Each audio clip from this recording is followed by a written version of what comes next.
Selamat siang, bertemu lagi bersama saya MBL. Sebagai pecinta pakaian thrifting, sebagai pedagang pakaian thrifting, sebisa mungkin saya akan menjelaskan buat teman-teman yang mau tahu cara pengelolaan pakaian thrifting. Thrifting adalah pakaian bekas yang dikemas dari negara asalnya, Jepang, Korea, dan Cina gitu. Dan thrifting sendiri dia nggak pernah bahasanya itu ketinggalan model, karena setiap tahun dia itu berganti fashion, berganti model gitu. Nah, untuk kalian yang mau usaha thrifting, langkah awal yang kalian harus ambil dalam membeli suatu barang. Membeli suatu barang, pastikan Anda membeli kepada orang-orang yang jual bal gitu. Pastikan Anda melihat akun-akun dia, cek testimoni asli dia, cek beberapa akun dia, pastikan akunnya itu benar-benar akun yang real, bukan akun fake. Setelah itu kalau ada waktu bisa juga kita luangkan waktu untuk datang langsung ke gudang dia, dan kita lebih yakin apa yang dia jual gitu. Dengan begitu insya Allah kita tidak akan tertipu, dan bisa kita mungkin bertahan pun, bertumbuh pun akan lebih besar.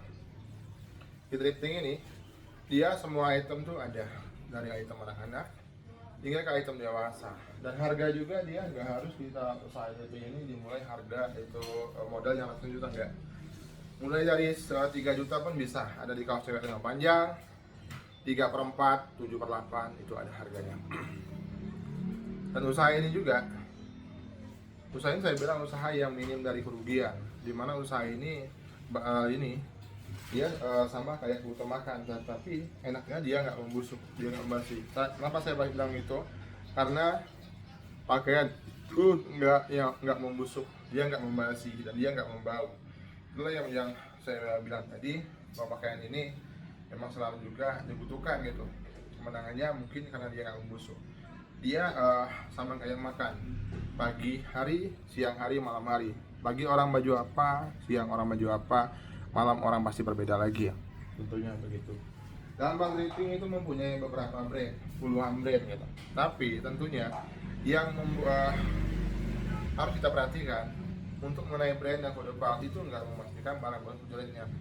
Kode brand hanya pertanda sebuah karung, kode item hanya pertanda sebuah material gitu. Jadi kalian tinggal tentukan aja mau buka yang mana. Dan setelah kalian buka satu bal itu, satu kategori, konsisten kategori itu. Dengan begitu kemungkinan besar kita itu akan dikenal sebagai penjual tersebut. Kemungkinan algoritma juga akan lebih cepat mengenal kita dengan personal kita apa, personal branding kita apa gitu. Itu akan memungkinkan, mungkin membantu trafficnya naik juga bisa gitu. Dalam usaha ini ya itu tadi, karena yang kita beli juga satu bal itu satu item, dan sebisa mungkin kita tuh memang harus fokus satu item itu gitu. Jangan berpindah-pindah. Banyak orang gagal tuh terkadang bukan karena produknya jelek, tapi tadi kurang pemahaman, nggak punya perencanaan, keuangan berantakan, nggak punya mental. Itu membuat orang itu menjadi gagal dalam memulai usaha itu. Nah, alangkah baiknya kalau kita bentuk dulu 4 itu, kita hindari 4 itu agar kemungkinan besar sukses itu akan ada gitu. Dengan cara kita membentuk mental, kita meyakinkan pada diri sendiri bahwa kita tuh memang benar-benar yakin kepada usaha yang telah kita putuskan untuk dijalankan gitu. Setelah itu ya tadi, kita harus benar-benar punya perencanaan. Jadi setiap dari hari ke hari itu memang ada perencanaannya. Oh hari ini saya ini postingnya sini, dan market saya itu segini, orang ini dan orang itu gitu. Harus sesuai, kalau bisa tuh kita menawar ke barang itu sesuai mengenai harga market gitu. Akan lebih bagus, orang akan lebih condong membeli itu kalau sesuai marketnya. Tapi ya terkadang juga pembeli itu nggak membeli bukan karena kemauan, mereka juga membeli karena rasa penasaran itu. Dimana di saat orang merasa penasaran, mereka tumbuh niat mau membeli. Karena apa? Penasaran itu bisa membentuk karakter seseorang untuk memiliki barang tersebut gitu. Dalam bal itu kalian nggak usah bingung masalah pengiriman. Masalah pengiriman nggak usah bingung, karena barang ini kita dagang udah lumayan lama, udah tahunan gitu. Dan sama sekali udah ribuan bal itu udah kirim barang ke seluruh Indonesia, Sabang sampai Merauke. Barang belum pernah ceritanya barang kita itu sangkut di mana-mana atau tertahan gitu. atau barangnya itu nggak nyampe atau nyangkut batang hari atau tenggelam di kapal, nggak pernah. Barang selalu sampai sesuai alamat yang telah ditentukan sama pihak ekspedisi, dan barang itu dibawa sama ekspedisi yang udah profesional. Mereka yang dibilang sudah ahli di bidangnya. Tapi kita nggak usah takut masalah pengiriman, dan juga kita nggak takut, nggak usah takut karena jauh gitu. Karena nggak bisa COD. Pastikan aja penjualnya itu benar-benar amanah. Lihat toko dia, perhatikan beberapa testimoni asli dia, gitu. Lihat keseharian dia, tanyakan kepada dia. Kalau bisa langsung datang ke gudang dia, itu akan lebih baik buat karena seseorang setelah kita memutuskan mau usaha, saya yakin setelah orang memutuskan mau usaha, mereka itu mau usaha itu gimana biar usaha ini panjang, usaha ini bertahan lama. Itu yang mereka pikirkan.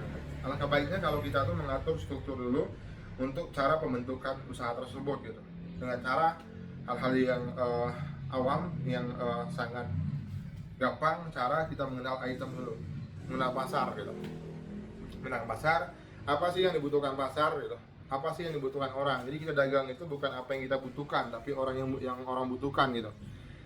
Apa sih yang membutuhkan orang gitu. Di lain kita juga harus pastikan penjualnya. Makanya saya bilang tadi, pastikan dulu penjualnya itu benar-benar amanah gitu. Setelah itu kita tanyakan, bagaimana sih bang untuk dalam kemungkinan besar yang barang bagus itu ada gitu. Kalian tanyakan kepada penjualnya masalah grade karung, karena ada beberapa bal yang mempunyai grade gitu. Di ini dia ada A dan B, ada 1 dan 2. Pastikan kalian itu kalau pemula mengambil grade A dulu, walau harganya lebih mahal. Pastikan kalian itu mengambil grade A atau krim gitu, karena di sana grade A itu warnanya lebih menonjol ya. Dalam usaha tripping dia butuh banget namanya konsisten. Konsisten dalam memulai satu item, jangan berpindah-pindah item. Jangan karena kita melihat oh ini laris loh, kita ke orang sebelah, kita mau bongkar lagi, sementara item yang kita putuskan untuk melangkah menjual item itu kita hiraukan lagi gitu. Itu akan membuat keuangan kita berantakan nantinya, dan itu kemungkinan besar gagal itu akan ada. Biasanya orang gagal itu seperti itu dalam usaha thrifting ini.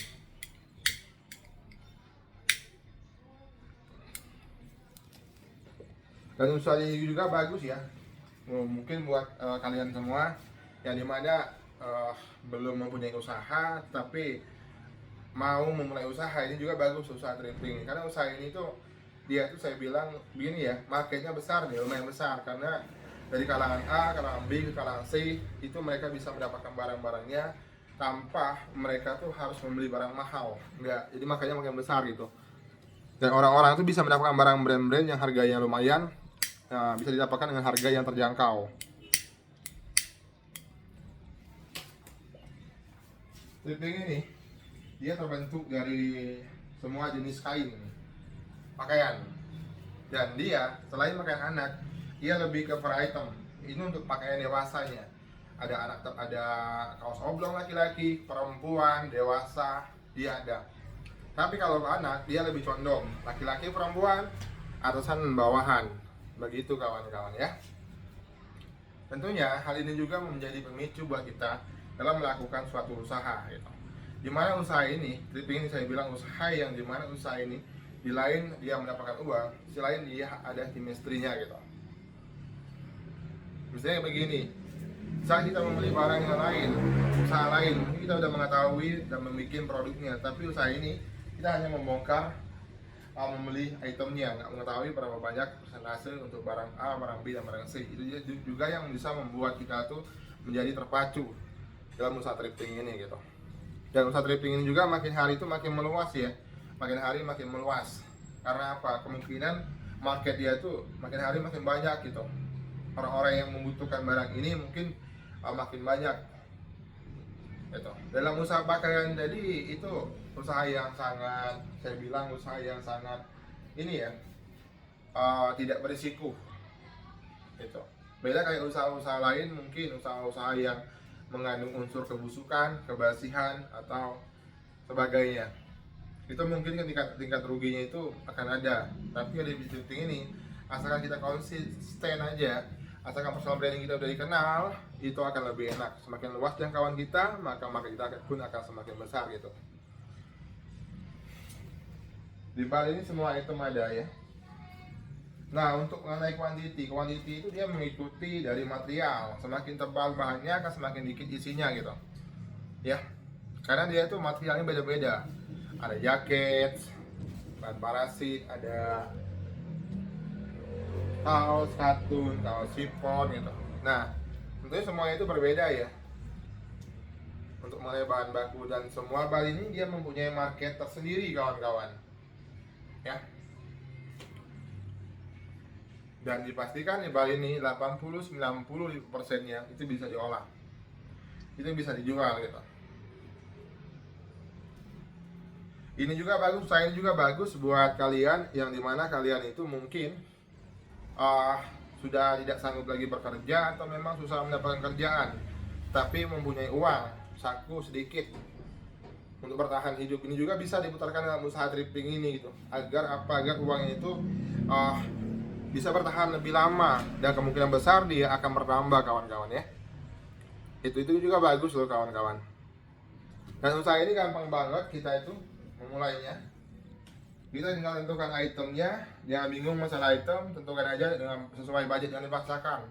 Terkadang seseorang itu begini, misalkan seseorang membongkar satu bal, mereka udah melihat keuntungannya, mereka langsung bawa langsung 10 bal, 20 bal. Nah, sebenarnya jangan seperti itu. Langkah baiknya kalau kita tuh melangkah dari step dari A ke B ke Z sampai ke Z gitu. Lebih baik begitu. Agar proses itu memang benar-benar berasa kawan-kawan.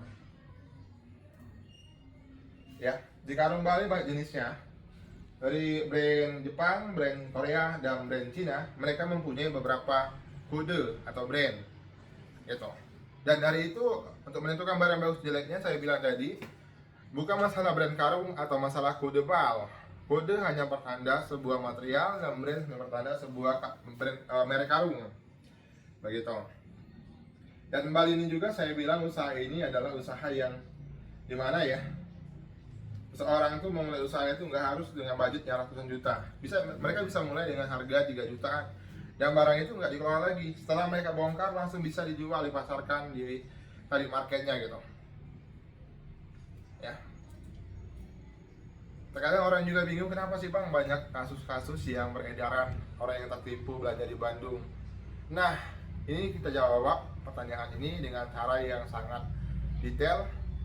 Seseorang kena tipu karena mereka membuat jalannya bagi si oknum itu, si penipu tadi gitu. Makanya kalau kita nggak mau ketipu, alangkah baiknya kalau kita pemula itu mengetahui harga. Tapi kalau kita udah biasa bongkar barang, jangan tentukan masalah brand dan kodenya, itu akan memancing si penipu itu.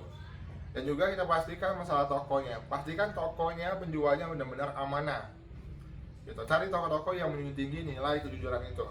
Itu akan lebih baik buat perkembangan usaha kita ke depannya. Karena oknum itu ya dia pintar banget memanfaatkan kondisi, situasi, dan keadaan.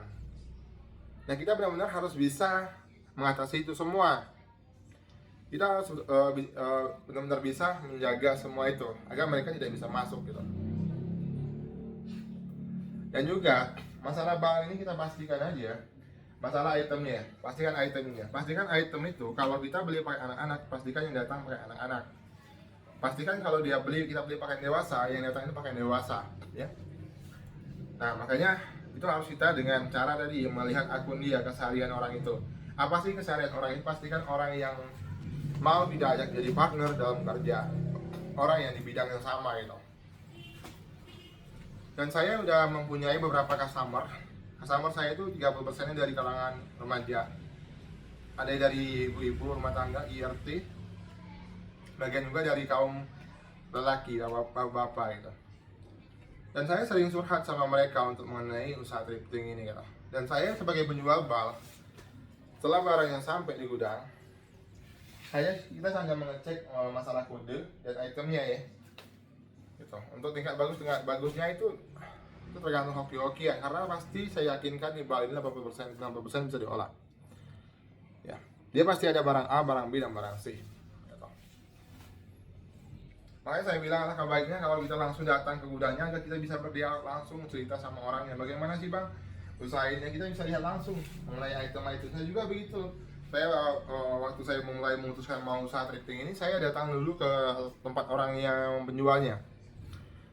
Kalau saya datang, saya pastikan orang penjual itu sesuai dengan target yang saya butuhkan gitu, sesuai market yang saya butuhkan. Itu akan lebih baik buat perkembangan kita, bisnis kita ke depannya. Dalam usaha ini konsisten butuh, yang paling butuh itu adalah kejujuran gitu. Karena apa? Karena dengan kita jujur, kita akan semakin dikenal sebagai personal brandingnya. Orang akan melihat kita itu dari orang ke orang, dari teman ke teman, dari saudara ke saudara. Mereka akan saling memberitahu. Itu yang membuat bentuk toko itu menjadi semakin besar, ya. Di Bandung itu banyak banget kak, banyak banget orang-orang yang jual bal. Tapi kenapa sih oknum itu bisa masuk? Ya karena mereka itu bisa memanfaatkan kondisi, situasi, dan keadaan. Mereka biasanya mengatasnamakan orang lain atau gudang lain untuk menipu sasaran mereka gitu. Makanya kita harus benar-benar hati-hati gitu. Pastikan akun dia itu benar-benar akun real, bukan akun fake gitu. Mengenai item bal itu banyak itemnya, mulai dari item anak-anak ataupun item dewasa. Kita tinggal tentukan aja itemnya mau larinya kemana nih, marketnya kemana nih gitu. Nanti setelah itu fit, jadi barangnya juga kita kemas, kita kasih ke plastik, kita jahit. Biar apa? Biar barangnya itu benar-benar sampainya itu utuh, nggak basah, nggak apa gitu, nggak kena noda-noda air hujan atau noda-noda becek gitu di saat dalam mobil atau di perjalanan gitu. Nah, nggak gitu. Pengiriman thrifting ini udah ke seluruh Indonesia, dari Sabang sampai Merauke.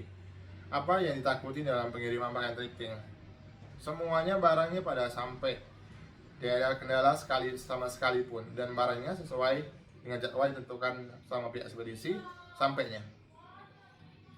Pengelolaan pakaian thrifting itu sama, mereka tetapkan harga barang A, barang B, dan barang C. Gitu. Kalau masalah bang, ini bisnis thrifting ini untung atau enggak? Ya tadi, setelah orang mendapatkan barang dengan jumlah berapa pieces itu, mereka tuh udah dapatkan setengah, bisa setengah kan? Bisa nggak sampai setengah? Setengah itu udah dapat modalnya. Itu. Makanya kalau yang bingung-bingung masih merasa ini ragu dalam usaha ini menguntungkan atau enggak, ya jelas menguntungkan. Tapi di lain menguntungkan, dia juga mempunyai nilai lain, dimana thrifting ini dikenal dengan pakaian bekas yang dikemas tanpa penjual bal pun nggak mengetahuinya. Kita sebagai penjual bal menerima barang udah seperti ini, kotak seperti ini, dan kita hanya bisa mengecek itemnya. Itu. Dan usaha ini juga bagus ya buat perkembangan, dimana mungkin di suatu saat ada seorang mungkin anak-anaknya yang sekolah atau kuliah di luar kota. Ini juga bagus buat mereka tuh bisa membangun usaha thrifting yang bagus banget, karena banyak dari kalangan pelanggan saya yang notabene itu dari kalangan mahasiswa. Mereka yang jiwanya merantau, ngekos di kontrakan hanya untuk belajar sekolah. Di lain belajar, mereka bisa pulang belajar langsung dagang. Jadi aktivitas dia itu memang benar-benar bisa kontrol gitu.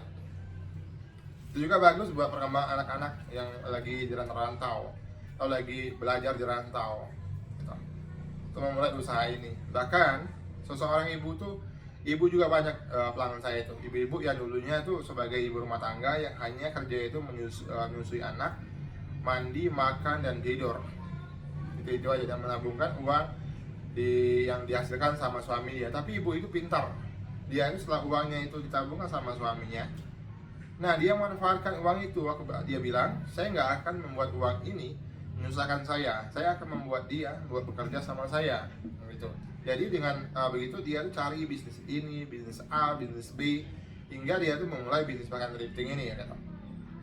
Dan si Tamin sampai sekarang sering curhat, sharing sama dia masalah perkembangan usaha dia. Bagaimana sih Bu, biar ibu tuh dulu-dulunya ibu pernah bertanya sama saya, sekarang ibu sudah menjadi ahlinya di bidangnya gitu. Dulu dia ragu, beli satu bal itu uangnya kurang, saya kasih dia bon.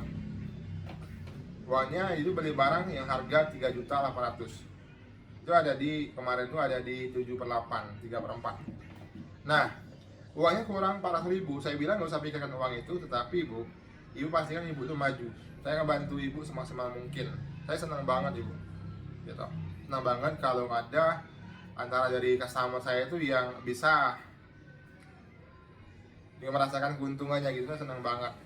Dan saya pun bu dagang, jujur aja saya dagang ya. Dagang itu nggak selalu memikirkan untung, dan untung. Saya juga memikirkan orang yang membelinya. Makanya saya itu kalau ya pastikan kepada teman-teman saya itu kalau dijual itu harganya masuk akal lah gitu. Yang harga-harganya nggak masuk akal. Kalau udah dapat dikit ya sudah, itu dari rezeki kita. Mereka juga mau dapat juga kebagian juga, aku bilang. Kalau kita hanya fokus keuntungan kita ya susah, mereka nggak muter, mereka nggak akan belanja lagi. Bilang kita terus bilang begitu. Buat apa? Buat agar seseorang yang usaha tripping ini mereka tuh merasakan juga, oh ini nggak apa-apa kita dikit, tapi kita quantity gitu, kuantitasnya main banyak gitu.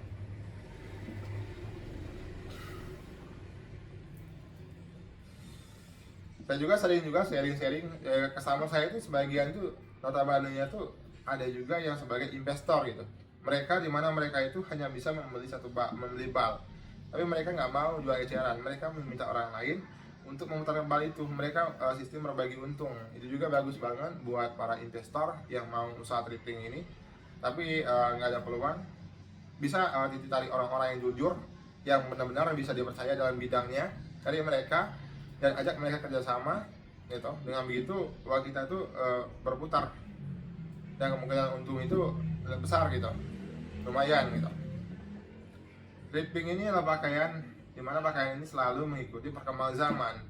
Setiap tahun tuh dia selalu berganti model, setiap tahun dia selalu berganti fashion. Jadi memang nggak ada yang namanya tuh ketinggalan dari model, ketinggalan fashion. Dia selalu mengikuti perkembangan yang ada, perkembangan saat ini gitu, bukan saat kemarin, saat ini dia selalu berganti-ganti. Jadi ini juga udah banyak masuk mall-mall kan, ya, bahkan ditetapkan harga yang fantastis juga, gitu. Yang harga-harga mungkin sama kayak harga barunya gitu. Dan mereka pedagang itu pintar, mereka laundry barang itu, setrika, lalu mereka kasih plastik, kasih tag label agar kelihatan lebih mewah dan barang baru gitu. Itu akan bagus juga, itu membuat nilai tambah dalam satu toko gitu. Itu lebih bagus kawan-kawan. Di bar ini macam-macam, bar ini ada yang 80 kilo, ada 50 kilo, ada yang 100 kilo gitu. Dan kategori juga begitu, kategori bar banyak banget ya, ada yang harga 3 jutaan sampai harga puluhan juta gitu. Dalam usaha itu yang penting kita harus bisa memastikan siapa sih market kita, kemana sih lari market kita, apa sih yang harus kita jual gitu. Itu akan lebih menunjang buat usaha kita terbangun ke depannya kawan-kawan ya. Lokasi kita di Bandung, jadi buat teman-teman yang mau langsung datang silaturahmi ke gudang kita itu boleh banget. Tinggal DM ke WA kita, tanyakan alamat kita di mana, nanti kita salok sesuai dengan alamat yang tinggal kita saat ini ya. Tuh. Debat ini ya, untuk mencirikan barang itu atau enggak, kalian jangan pernah melihat barang yang kendor seperti ini, kalian langsung bilang barang yang bilang pack itu tidak benar gitu. Karena sebagian barang material yang kendor gitu, seperti topi itu kendor, ada juga sedikit boneka mungkin, sedikit kendor juga boneka, tas juga mungkin dia sedikit kendor, tapi pastikan barang itu barang asli gitu. Untuk mengetahui barang asli atau enggaknya, kalian bisa kontrol dari sisi kawatnya, dari ujung-ujung kawatnya. Biasa kalau dari pabrik, uletan dari berbagai dari dua ini itu sama, putarnya sama. Itu kan juga sama. Tentunya kalian juga pasti akan bingung karena masuknya itu karena video doang gitu. Nah kalian dengan itu, saya bilang tadi, pastikan akunnya benar-benar aman, nah, bukan akun-akun fake. Jangan sampai Anda beli belanja ke akun-akun yang fake, itu akan bahaya buat perkembangan bisnis kita ke depannya ya. Untuk menghitung HPP dalam per bal itu gampang banget. Tanyakan harga kepada penjual, lalu tanyakan untuk estimasi isinya gitu. Nanti kita hitung mengenai HPP nya gitu.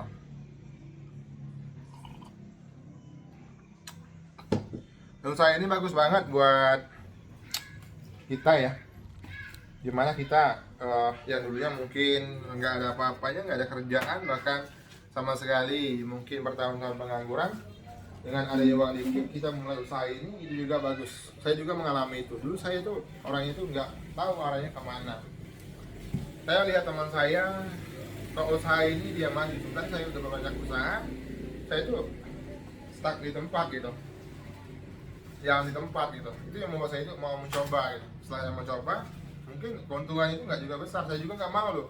Saya juga kalau bisa ya ekspektasinya nggak terlalu tinggi dalam usaha apapun, apalagi usaha bal, yang ekspektasi terlalu tinggi karena nanti takutnya nanti kita kecewa ke depannya kawan-kawan. Kita jalani aja sebagai pelaku, sebagai pengusaha, usaha gitu. Dan usaha bal ini saya yakin usaha yang mampu, orang yang mampu milik usaha ini orang yang memang menang bermental gitu. Karena begitu, harga ini dia jutaan semua. Nah, sedangkan kita tuh hanya melihat bagian atas doang, video kan bagian atas. Kita nggak tahu bagian samping kanannya. Itulah yang membuat usaha ini ada usaha orang-orang yang bermental ya. Bagi kalian yang bermental itu boleh banget dalam usaha ini, kemungkinan besar sukses itu akan ada. Ya. Dan bal ini ya kak, jangan takut dalam bal. Mungkin semua orang juga udah pada tahu bahwa bal ini sama sekali tidak mengandung bakteri ataupun hama. Sebelum barangnya dikemas, dibikin bentuk seperti bal, barang itu udah steril, udah di laundry, bahkan udah dikasih obat-obatan agar bakteri dan hama-hama sisa orang tadi itu mati pada gate gitu. Ya.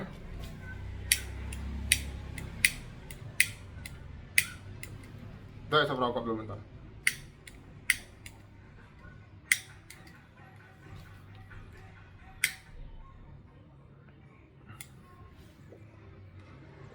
Dan misalnya ini bagus banget perkembangannya, di mana seseorang yang mungkin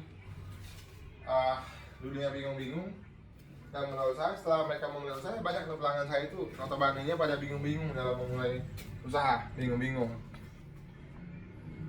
Tapi di saat dia mulai kok lebih bingung, saya bilang bingung bang, bingung karena takutnya barangnya putus. Itu yang mereka bingung, nggak barang yang putus, kalau kita nggak jalan dan otomatis ekonomi mereka juga akan berantakan. Itu yang mereka tuh bingung. Bilang sabar aja lah, semua itu memang ada ininya. Kita nggak usahkan pikirkan hidup buat esok, pikir aja hidup buat hari ini. Bagaimana di hari ini, bagaimana sih biar hari ini lebih baik, bagaimana sih biar hari esok lebih baik. Jangan kita berpikir ke esoknya kelamaan gitu.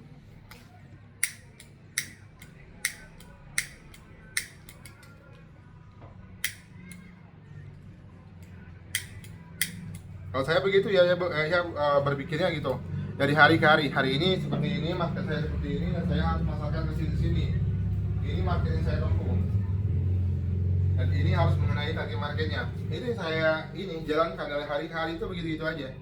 Saya nggak pernah memikirkan tahun depannya, tahun esoknya. Tapi yang saya pikirkan, selagi saya konsisten dalam satu hari demi hari, usaha saya itu akan makin panjang. Usianya itu akan panjang, mungkin bisa mati tua ya. Atau udah setelah kita mati, atau berpanjang langsung sampai ada yang penerusnya gitu.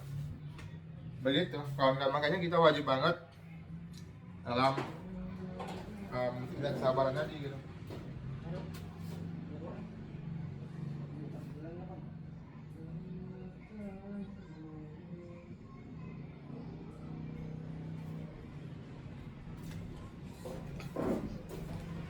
Semua item yang sebenarnya banyak banget, kalian nggak usah bingung-bingung masalah itemnya.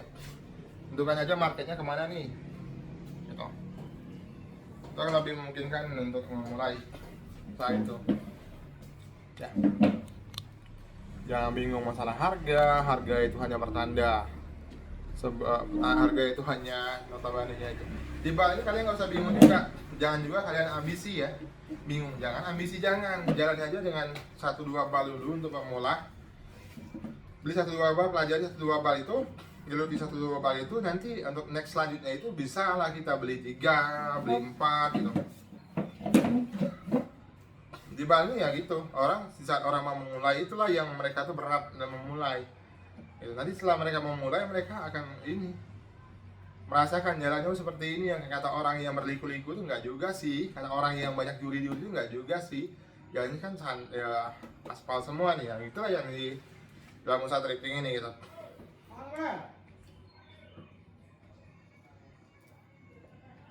Seperti yang di gudang kita ini tuh. Nah ini di warung-warung ini dia beda-beda semua itemnya, dari harga 3 juta, 4 juta, 5 juta, 6 juta, sampai puluhan juta ada dia. Kalau saya ya berpikir mau usaha ini, saya nggak berpikir bagaimana sih biar usaha ini biar menghasilkan untuk gaya hidup saya, enggak saya. Kalau saya setelah mulai usaha, saya itu berpikir bagaimana sih biar usaha ini bisa cukup untuk biaya hidup saya, gaya hidup saya, biaya tapi. Kita tuh agar apa itu, agar kita tuh nggak selalu pusing dalam memikirkan kedepannya, bagaimana sih kedepannya. Oh, udah jalannya aja hari ini, kenapa kita harus memikirkan hari esok? Hari esok mungkin kita ketemu sama dinosaurus, mungkin kita ketemu sama gunung, nggak tahu, tapi nggak usah kita pikirkan, jalannya aja sebaik-baiknya hari ini. Hari demi hari itu memang lain, kita nggak usah mikirin hari-hari yang belum kita lalui. Sama ya halnya kita dagang ini, dagang, saya akan memutuskan satu item. Ya pikirnya dagang kakak, konsisten aja dagangan itu, satu item itu. Kasih nama dan toko kita sesuai dengan item yang kita jual gitu. Soal laku nggak laku, setiap kali ada penjual pasti ada pembelinya gitu. Yakin aja begitu, dan jangan juga takut masalah ini Bandung lah bisa COD, luar Bandung nggak bisa COD gitu, Bandung bisa COD, bingung juga gitu. Karena memang COD itu dijangkau sama yang bisa dijangkau harian, mungkin ekspedisi setempat atau ini armada setempat gitu, itu yang bisa COD. Maksudnya kalian nggak usah bingung masalah COD nggak COD gitu. Kalian pastikan aja penjualnya itu benar-benar amanah. Lihat beberapa akun dia, akun TikTok dia, akun Facebook dia, bahkan akun YouTube dia, lihat. Sama kan akun itu? Real nggak? Sama nggak orangnya? Sama real orangnya, insya Allah mereka tidak akan menipu Anda. Karena setiap kali orang berdagang bal itu mereka tuh mau memperpanjang marketnya, mau memperpanjang jangkauan. Karena apa? Semakin banyak jangkauan dia, tingkat laku itu akan semakin besar, kawan-kawan. Jadi jangan takut karena satu oknum. Di saat kalian pergi dalam suatu hutan, di hutan itu kalian mau mencari kancil, kancilnya banyak banget, sementara ada satu harimau. Kalian jangan menganggap itu adalah hutan harimau, karena cuma satu harimaunya, itu adalah hutannya para kancil gitu. Sama kayak dagang ini juga, di sini banyak jalan pedagang bal. Ada 1-2 orang-orang yang oknum dalam menipu bal ini. Kalian jangan menganggap di sini adalah tempat penipu bal. Ini adalah tempat penjual bal.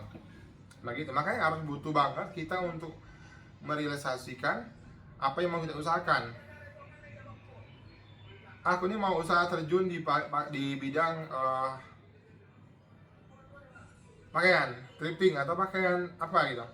Nah boleh, kita harus mengetahui dulu orang-orang itu benar-benar menjual usaha itu gitu.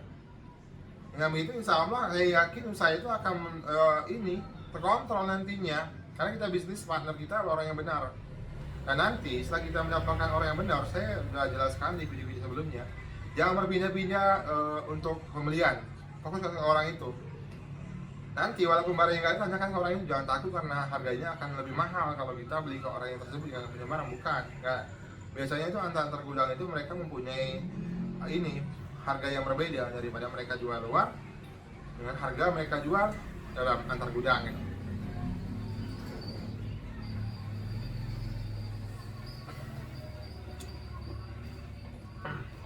Banyak orang bingung ya tadi, mau jual apa nih, sementara mereka memang belum pernah mencoba menjual pakaian ini gitu. Itu kebingungan itu adalah hal yang wajar, dan bingung itu adalah suatu hal yang normal gitu. Tapi jangan sampai bingung itu untuk menghentikan langkah kita. Jika kita mau mulai usaha dan takutnya keburu gini, aku pernah sharing sama 2 orang. Seorang ini dulunya adalah seorang pekerja. Nah, seketika dia mengumpulkan uang dan suatu waktu uang dikumpulkan, dia di PHK.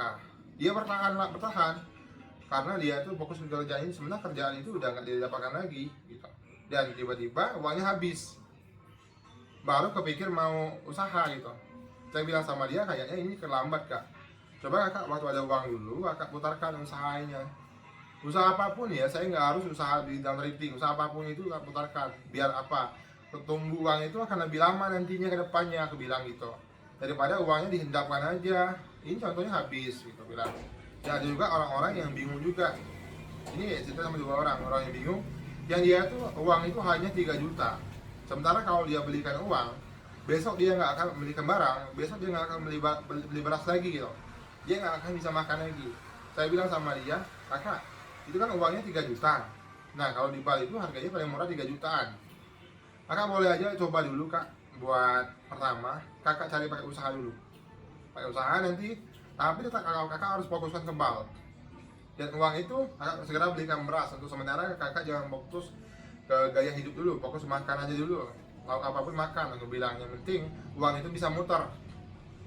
Dia muter-muter 2 bulan dia usaha hingga dia bisa buka bal. Dulunya 1 bal itu pun bingung dia mikirkan, karena itu juga buat makannya, buat keseharian dia. Sementara uang itu kalau nggak putarkan pasti akan habis. Nah tapi hari ini nyatanya orang itu beli 10 bal itu santai banget, tanpa mereka dia pikir-pikir lagi. Bang 10 bal bungkus, nomor rekeningnya biasa, saya transfer uangnya, udah masuk uangnya. Nah itu juga bagus loh buat ibu-ibu. Itu juga bisa jadi pelajaran kita buat kita yang masih ragu gitu. Orang itu ya itu tadi, orang yang kerjanya tahunan, mengumpulkan uang sekian banyak, seketika dia di PHK harus berhenti dalam usahanya, dia memutuskan untuk mencari usaha itu, sementara usaha itu nggak didapatkan, dan uang itu lama-lama habis. Dan setelah dia berpikir mau usaha, kelambat, namanya itu kelambat. Kita tuh memikir itu setelah kita ada ya, kita ada pikirkan gitu. Jadi itu kak, memang kita tuh harus benar-benar gercep lah, dalam arti itu gercep. Seketika kita mau lakukan gitu. Asalkan dari hal-hal yang positif ya, jangan sampai kita tuh melakukan hal-hal yang negatif gitu. Asalkan itu masih buat kebutuhan kita, buat biaya hidup kita, buat uang sekolah anak-anak, pokoknya buat semuanya, buat kebutuhan keluarga lah, insya Allah itu akan berjalan lancar. Lakukan itu sebelum itu terlambat gitu. Semuanya itu. Dan kita juga saat kita mempunyai ini problem dalam usaha kita, jangan usah mundur, jangan lakuin aja, jangan takut gitu. Asalkan kita masih di pihak yang benar. Bidang apapun, usaha apapun itu ada risikonya gitu. Tapi ya risiko rugi dalam trading itu kecil banget. Ini baik banget buat perkembangan dimana kita itu mau mengalahkan uang. Daripada uang kita pinjamkan, kita jadi rentenir ya. Kita jadi kayak apa ya, bahasanya itu kalau bahasa kampung itu apa ya, mungkin ada rentenir ya gitu. Lebih baik uangnya kita putarkan buat usaha, itu sama aja, uangnya beranak juga, dia akan mencari anak-anaknya nanti. Ini kita beli 5.000, jual 20.000, 10.000, itu mencari anak, bahkan bisa jadi bapaknya dicarinya nanti. Itu akan bagus agar uang kita itu bertahannya lebih lama, dan kemungkinan besar dia akan bertambah gitu.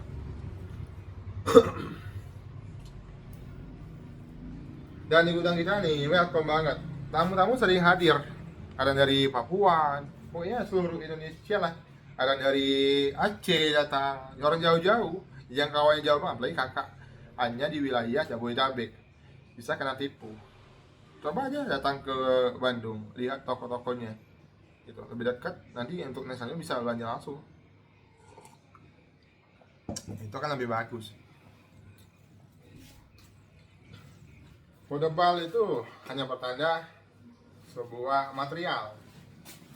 Jadi kalau kita juga yang udah sering bongkar bal ya, saya bilang udah sering di video-video sebelumnya, jangan fokus ke kode bal dulu, fokusnya utamakan ke itemnya dulu gitu. Itemnya apa sih yang kebutuhkan? Minta biar orang itu videokan, nanti setelah cocok, kita merasa cocok, boleh proses video call. Saya juga umumkan begitu pada customer saya, siapapun yang mau beli barang saya nggak membutuhkan uang mereka, saya hanya membutuhkan kepastian mereka. Kalau mereka pasti, maka mereka akan mengirimkan uangnya gitu. Pasti dalam kategori mereka itu, saya itu harus tahu siapa sih customer saya ini, siapa sih yang mau beli barang ini. Makanya wajib banget untuk kita melakukan video call, karena kita mengenal satu sama lain gitu. Kalian juga ya sebagai pembeli, pastikan itu waktu video call itu jangan sampai dia tuh pakai masker, pakai helm, pakai peci atau apa, pakai topi ya, biar muka dia tuh nggak terlalu nampak. Pastikan dia tuh terbuka real, seperti saya ini tuh real gitu.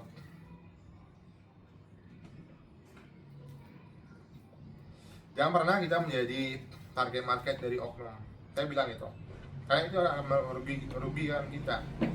Di Bali ini nggak ada harga ratusan ribu. Kalian kalau ketipu itu kalau tipunya jutaan, bahkan ada orang yang tipunya ratusan juta gitu.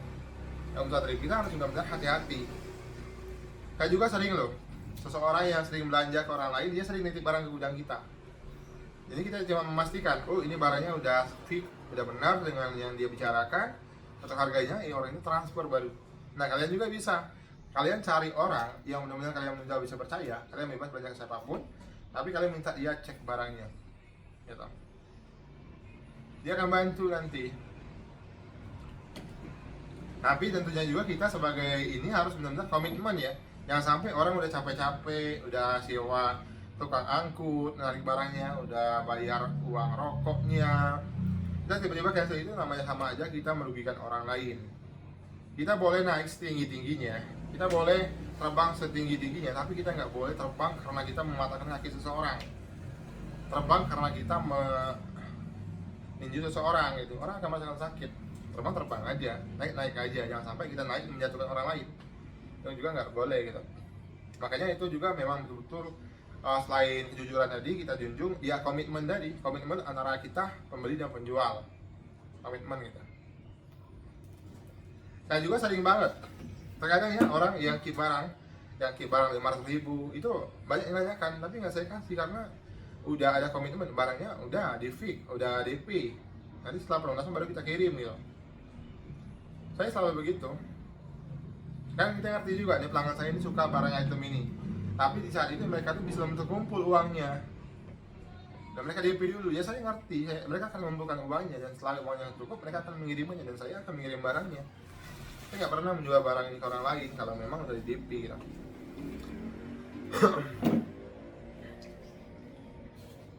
Dalam usaha ini ya, ini bagus-bagus banget usaha ini, dimana orang-orang itu kita yang dulunya mungkin kabut, nggak ada kemasukan sama sekali, bahkan jangankan buat bayar anak sekolah, buat makan kita susah. Banyak juga yang udah berhasil dalam usaha tripping ini. Mereka bukan lagi mau sekolahkan anaknya, maka mereka udah beli kendaraan kah, ada yang beli properti kah, gitu. Itu berarti usaha ini menguntungkan. Jadi kawan-kawan juga yang tanya, apakah usaha ini menguntungkan? Kalau dia nggak menguntungkan, nggak mungkin orang yang telah bongkar mereka terus membongkarnya, bongkar lagi, bahkan beli barang yang jumlah yang banyak. Dikatanya di situ, kita harus renungan di situ loh. Nah, kita lebih bijak. Dan juga begitu. Oh ini orangnya bilang, orang ini bilangnya dia nggak mendapatkan keuntungan dalam usaha ini. Kok dia bisa bertahan lama? Itu yang harus kita nilai. Dan jangan takut juga, oh ini barangnya, itemnya udah banyak jual. Nanti kalau aku jual nggak laku malah, karena orang-orang yang lama pun udah banyak. Jangan begitu juga pikirnya, nggak bagus juga ya pikir seperti itu. Bagiku, apapun yang orang jual, apapun yang kita jual, kita tuh punya rezeki yang berbeda. Makanya seseorang toko itu, mereka tuh berebut bagaimana sih biar mereka tuh mempunyai nilai tambah agar orang lain bisa membedakan antara toko dia sama toko lainnya. Mereka menunjukkan itu semua gitu. Makanya kita juga sebagai pedagang jangan takut, itu juga bisa menjadi sarana buat kita mengatur perencanaan. Perencanaan dalam dagang itu memang ada. Setelah orang mau posting, gimana biar postingan ini terlihat bagus gitu, terlihat yang begitu mewah gitu. Itu juga yang kita, dan kita juga sebagai penjual ya, saya ini lagi, kalau jual harganya masuk akal ya, jual harga yang masuk akal gitu, jangan sampai barang yang murah, yang budgetnya yang kita mau jual biasa 50.000, seketika orang benar-benar mau dia jual 500.000, itu juga nggak baik. Ya udah, kalau udah tetapkan harga segitu ya segitu aja jual gitu. Dan lagi nanti begini, seandainya nih seseorang yang nggak masuk harga sama kita menurunkan harga, jangan juga seperti itu akan jelek buat perkembangan keuangan kita nantinya. Ya kalau kita udah tetapkan harga sekian, yang minimal semurah-murahnya orang beli ya harga sekian, walaupun kurang-kurang dikit nggak masalah ya. Yang pasti itu orang-orang yang berhasil itu orang-orang yang memang berani, orang-orang yang sabar gitu, sabar dengan prosesnya. Karena nggak ada ya orang yang langsung lompat ke atas. Mereka dari tangga pertama dulu, tangga pertama, tangga kedua, tangga ketiga, itu step per step mereka naik dari fase ke fase. Jadi yang kita juga yang terlalu ekspektasi terlalu tinggi, itu juga nggak baik. Biasa seseorang itu setelah membeli value, mereka tuh berharap kalau semuanya itu brand, itu nggak apa-apa, tapi kita jangan ekspektasi jangan terlalu tinggi gitu. Yang mengharap itu brand semua, ya. Yang mengharap kita tuh beli satu pal mau untungnya puluhan juta, udah 5 juta kalau bisa dapat 20 juta, ya. Mengharap itu bisa apa sih seperti itu? Nggak ada. Ya yang minimal kita usahain kalau bisa tuh hari ini kita beli satu, bulan depan kita beli dua. Itu sisa uang dari uang operasional, uang makan kah, biaya dapur kah, anak sekolah kah, mungkin aja bisa begitu. Di Bali banyak tipe-tipenya, seperti di Aji ini juga ada kaos oblong cowok full hitam, kaos oblong cowok full warna, ada juga yang full putih, ada juga kaos oblong cowok yang, nah semuanya itu di kaos oblong cowok itu mempunyai market yang berbeda gitu. Kalau kaos oblong full hitam itu dia marketnya ke usia anak-anak remaja yang usianya itu di angka 25 sampai 30-an.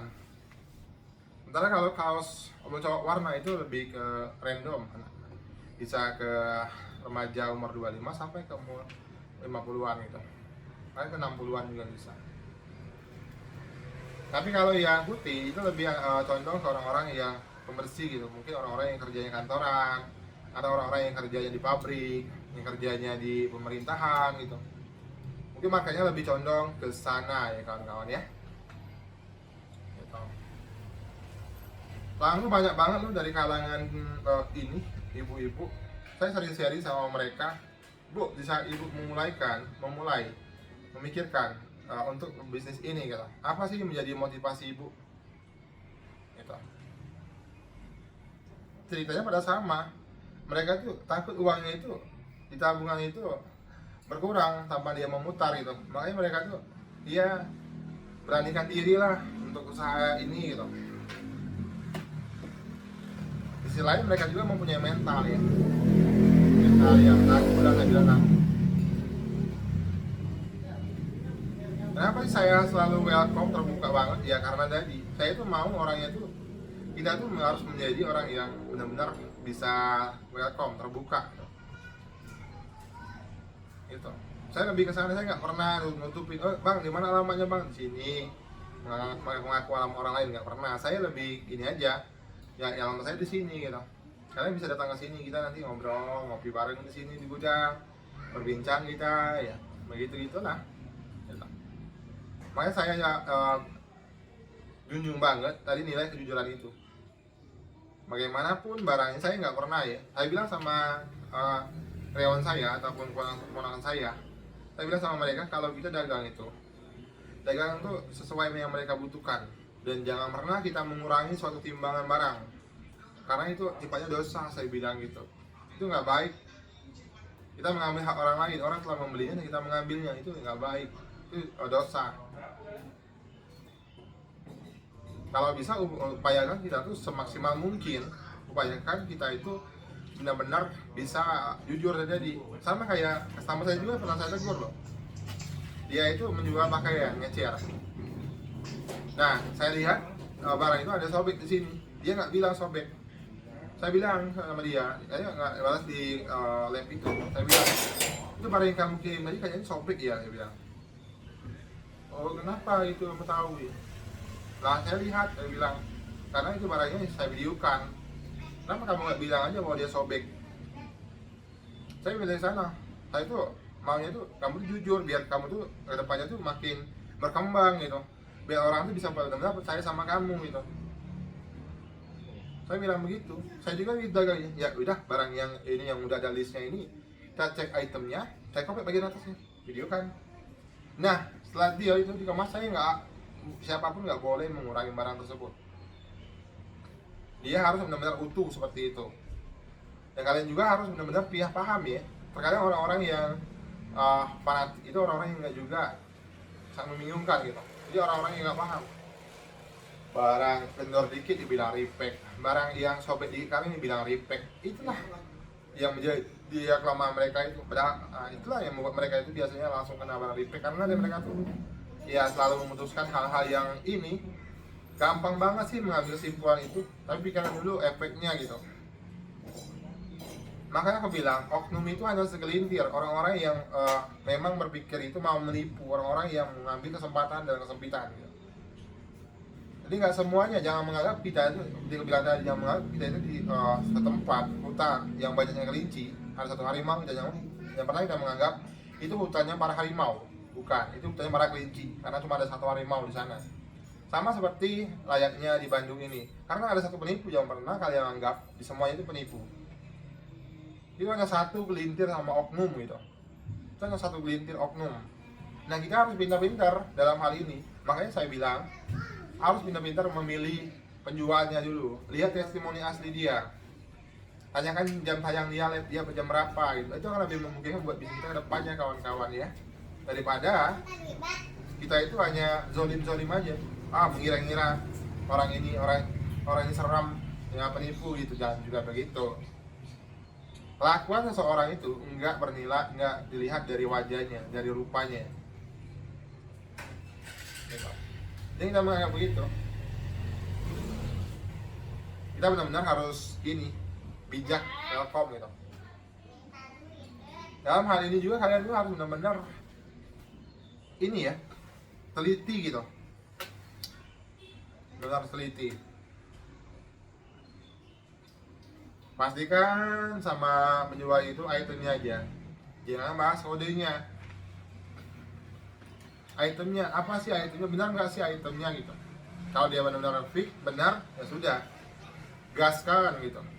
Lalu juga gitu, bang, ini item ini ada nggak? Dah, ini itemnya ada. Dah, kalau ada item ini bungkus bang, gitu. Karena ya kita sama-sama tahu di bar ini kita tuh hanya bisa menentukan item. Soal brand bagus nggak bagus itu bukan masalah ininya, kodenya gitu, itemnya. Kalau bagus nggak bagus itu tergantung hoki-hoki aja gitu. Kalau pemulanya saya lebih condongkan ke ini. Kenapa saya lebih condongkan ke carilah HPP yang murah dulu gitu. Takutnya mereka nanti kalau HPP mahal nggak ketemu marketnya, mereka akan lebih bingung nanti menjualnya. Tapi setelah mereka memahami satu item, mereka jual item lain itu nggak apa-apa, nanti item lain itu mengikut dia ilmunya. Begitu kawan-kawan. Dalam dagang itu kalau saya itu lebih ke apa adanya, bukan ada apanya. Iya, ini adanya itu. Nah, sudah jual yang beginilah. Nggak pernah saya angkat-angkat barang brandnya, taruhkan dia, nggak pernah. Ya itu aja menunjukkan.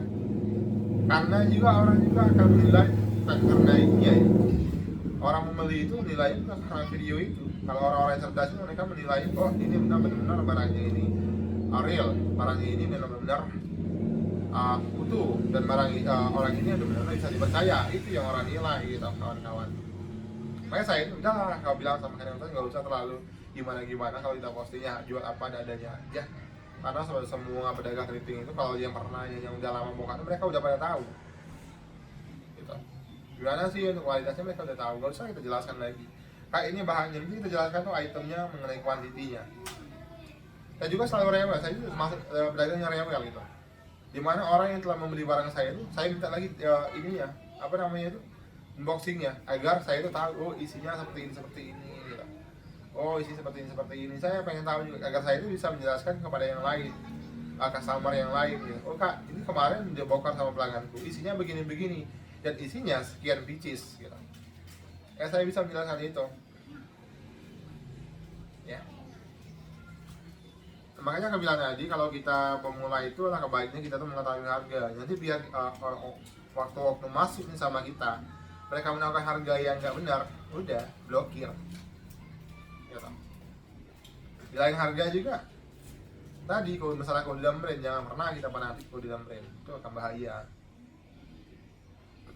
Dan juga kita berharap kak, jadi pernah ada cerita dulu seseorang pemuda yang menunggu di padang rumput karena hanya ingin mendapatkan sapi itu mengantarkan susunya gitu. Lalu seseorang pemuda lagi lewat ke sapinya, kamu menunggu apa? Saya menunggu sapi mengantarkan susunya kepada saya. Daripada kamu menunggu seperti itu, sapi itu nggak akan tahu kamunya di mana, kamu yang membutuhkan apa. Tapi kalau kamu mau sapi, jasa tangkap sapinya, peras susunya, itu kan lebih memungkinkan. Sama kayak usaha gitu. Kalau kita berangan-angan, oh ini akan maju nih, ini akan enak dijual, tapi kita nggak memulai. Sama seperti tadi, kita menunggu susu sapi di padang rumput, mengharap sapi itu bisa mengantarkan susunya. Itu harapan yang tidak pasti. Lebih baik kita mengejar sapi itu, kita kejar agar kita tangkap sapinya, agar kita bisa meramas susunya. Ya. Dulu banyak banget orang yang bingung, tapi setelah orang memulai itu, kok mereka lebih bingung. Dia bingungnya karena mereka takut nggak ada barang, karena mereka nggak bisa jual lagi. Dan bisnis ini kenapa sih Bang? Bisnis ini kadang tutup, kadang ya itu tadi ya Kak. Terkadang kita juga yang usahanya ya usaha mungkin pakai uang sendiri, usahanya ini walaupun usaha kita ini nggak merugikan yang lain, kemungkinan ada pihak lain yang merasa dirugikan. Padahal ya tadi kita beli barang uang sendiri, bahkan keuntungan juga dikit. Bahkan banyak banget orang-orang yang membutuhkan usaha ya thrifting ini. Orang-orang yang dulu yang nggak bisa beli pakaian mahal, thrifting ini bisa beli pakaian murah, karena nggak semuanya ekonomi orang itu bagus ya.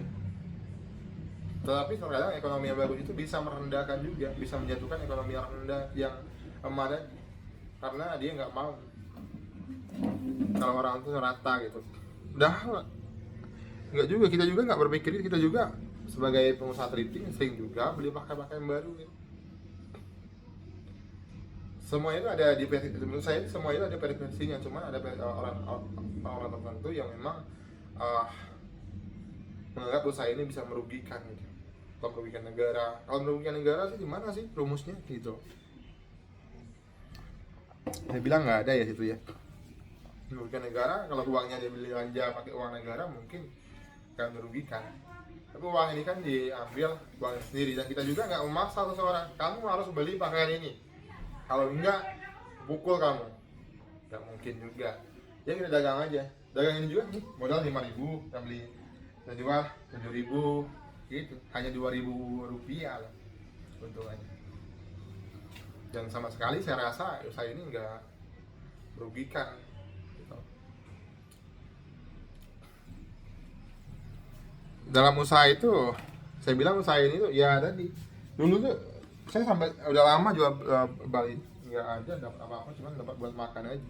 Tapi syukur karena bisa buat bertahan gitu. Nah, apa sih yang harus kita klaim usaha ini? Kalau orang-orang yang mungkin ada bidang usaha lain atau menganggap banyak usaha tertutup karena Bali, saya rasa enggak ya. Karena kita juga suka juga produk lokal gitu. Nah, kenapa orang membeli pakaian thrifting ini lebih ini, mungkin ada pembelinya itu ya karena mungkin uang kita nggak sama.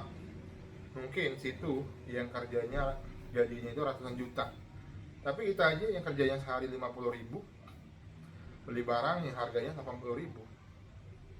Satu hari kita pakai baju, satu bulan kita kerja hanya dapat 3 baju. Belum lagi mikirkan beli beras, belum lagi mikirkan buat anak sekolah, belum lagi mikirkan buat biaya yang lain-lain gitu. Dan juga rasa begitu kawan-kawan, karena udah nyatain aja di Bali ini ya apa ya, pakaian thrifting ini adalah orang-orang yang dulunya notabene dalam usaha thrifting ini orang-orang yang dulunya nggak ada usaha, orang-orang yang dulunya pengangguran, sama kayak kita dan teman-teman saya itu banyak banget. Dulu itu luntang-lantung, lari sini, cari makan sini, nggak ada benar-benar untuk makan, beranikan diri buat ngerampok atau apa, karena memang nggak ada usaha, susah. Kalau di kampung-kampung itu memang susah dalam kerja, karena kita mau kerja bangunan pun harus ada decking, harus ada apa gitu, harus ada orang dalam. Makanya kalau bisa ya setelah orang mendapatkan usaha, mereka udah dapatkan jalan buat hidup mereka, ya jangan diusik-usik kalau bisa. Sama kebutuhan orang tuh berbeda gitu. Orang ya mungkin yang lain, para petinggi mungkin yang lain buat kerja itu buat gaya hidup, kita ini hanya buat kebutuhan hidup. buat makan sehari-hari, buat beli calo, beli cabai, beli garam, gitu. Begitu. Pitung ini ya diukur dari diameternya, panjang kali lebar gitu. Terkadang ada beberapa bak yang listnya 100 kilo, ada juga yang 80 kilo, ada juga yang 50 kilo. Tergantung dari materialnya tersebut. Dengan ini, di hari Jumat ini, semoga Jumat berkah. Saya minta terima kasih banyak kepada semuanya. Semoga sehat selalu, berkah selalu, dan semuanya sukses selalu. Amin ya robbal alamin.